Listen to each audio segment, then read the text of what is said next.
Reflecting and planning have always been an activity that I've found really satisfying, but I honestly don't do it enough.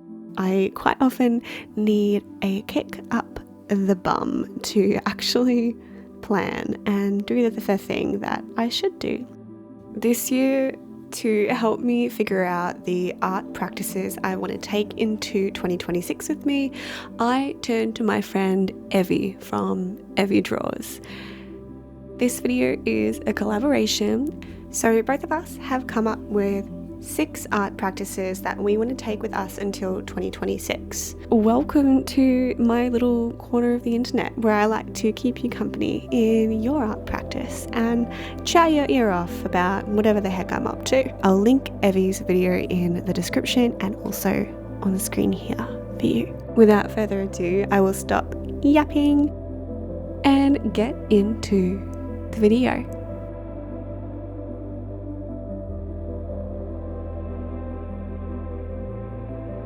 2025 was the year that I fell in love with plein air painting. For so many reasons, this has become my biggest love and my biggest teacher. It has brought my love for nature and creating art together and taught me so much. When I think about plein air painting, I feel all warm and fuzzy inside and excited for the lessons that I've learned and the lessons I'm going to learn. I recently painted a tree that I've visited ever since I was a kid, and I learned both technical skills, so colour mixing, adding yellow to shadows, not something I've ever really tried, and personal lessons, more about my connection to the landscape and a sense of place. I'm bringing this with me into 2026 because I am so eager to learn, and nothing has informed my painting process so completely as plein air painting.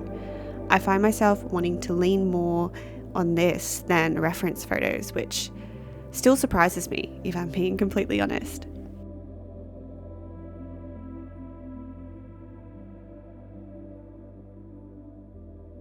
This one was actually a hard one for me to think of.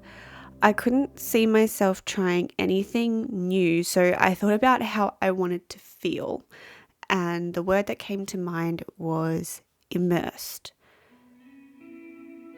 I want to paint big. There's something about the idea of painting a scene and having it fill my peripheral vision that excites me. Maybe it's me chasing that feeling of being out in and surrounded by nature. My framework for life is defined by a reverence of nature, a reverence for the passing of time, and a reverence for existence. And painting big might be a way of delving into my art on a more interconnected level. By painting big, I don't mean painting murals. I don't feel like that is me. I mean painting on a big, beautiful canvas board where I can capture the broad Aussie sky, dwarfing the gum trees and the grasses and the plains and just the beautiful Aussie landscape, and really surrounding myself in it, immersing myself in the artwork and in nature through my painting, because immersing myself in nature is one of the ways that I really ground myself. It's a very personal thing for me.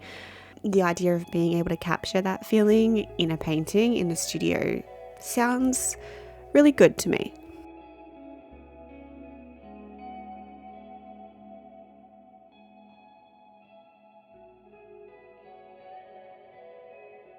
This year I'm feeling motivated to break up with my phone. I want to break my addiction to consumption and turn towards learning, expansion of my experience and intellect through my old passion of study. Taking notes, delving deep into a topic and really learning it. This is something I have really missed, and especially with the chronic fatigue that I have dealt with over the last few years, combined with spending too much time on my phone, I really feel like my intellect has suffered. I don't feel smart anymore. So this year I want to wake up my brain, and the way I'm going to do that in my studio and in my art practice is by delving into and learning about colour theory again. About 10 years ago, I set out to learn perfect pigment complements, and I purchased the perfect complement to each oil that I owned. That was a bit of a mouthful. And I endeavoured to create perfect chromatic greys. I don't know if I succeeded in that, but these charts that I made, I have held onto and referenced ever since. I don't know if I'm going to go so far as chasing perfection and recreating these charts, but I do want to experiment with limited palettes, keep notes, and have a little intellectual diary for my art, separate to my sketchbook. I want to put all the things I've learned down on paper to help drive them home. I hope to end up with an ever-expanding library of reference that I've created and gathered to help me make more intentional artwork. Of everything on this list, I think that this is what I'm the most excited about.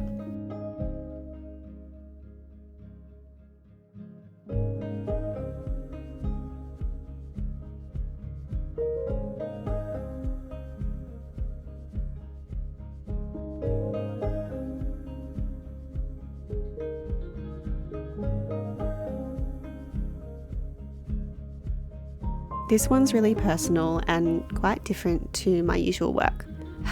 I'm a little bit nervous about sharing this. I'm a bit worried about being judged, but it means something to me, so here we go. I want to create a Wheel of the Year and a nature or elemental card deck. I mentioned earlier that my framework for life is based in a reverence of nature, a reverence of the passing of time, and a reverence for existence. A part of this for me is calming my nervous system through ritual, and one of the rituals that I cherish and do each morning is a card pull from a deck of nature-based oracle cards. I use this card as a prompt to sit and feel the feelings that I associate with that thing. I also take the opportunity to do some research and answer questions I might have about that thing, like how large mycelium can grow, which is up to thousands of acres, by the way. This reminds me of my place in the world and helps me separate from my anxiety. But I haven't found a card deck that really resonates with me. I also find that I struggle to find a deck that doesn't venture too far into the woo realm. Being grounded in science and direct observation is really important to me.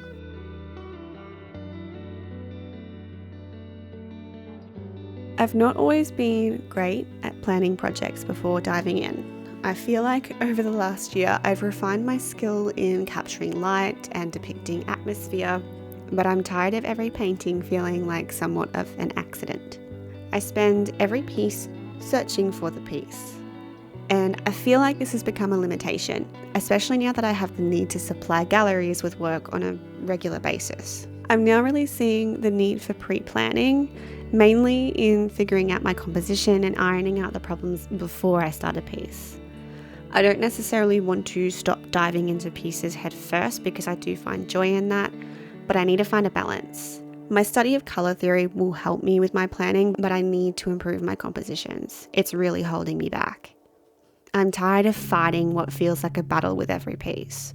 So my plan is to simply do at least one sketch before I start painting a piece. And usually when I do one sketch, I fall down the rabbit hole of multiple. So hopefully we can see where that takes me.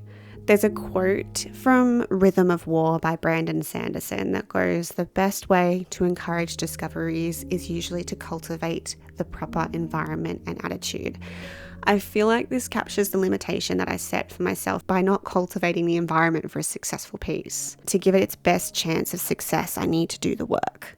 And for me, that work is planning and figuring out my compositions before I start.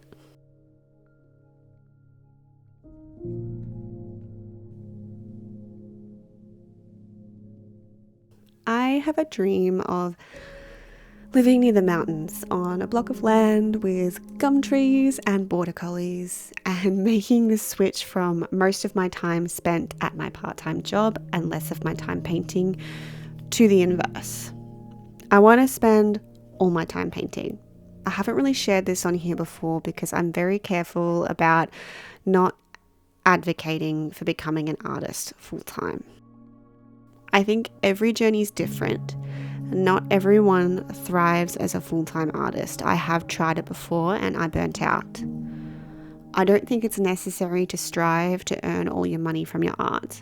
I like to advocate for letting your unique journey unfold, enjoying each stage, because you only get this life once, and being an artist is an incredibly rich experience to have the opportunity to experience. That all said, I would not be opposed to my journey unfolding in such a way that I end up spending all my time doing the thing that consumes me. So there it is. That's my dream. If you're still here, thank you so much for being here. You are so appreciated, and I'm honored that you would spend your time with me. I would really love to hear what your 6 art practices, or any practices, are that you want to take into 2026. If you need a reminder, they are something to continue, something different, something old, something just for you, something to improve, and something for the distant future.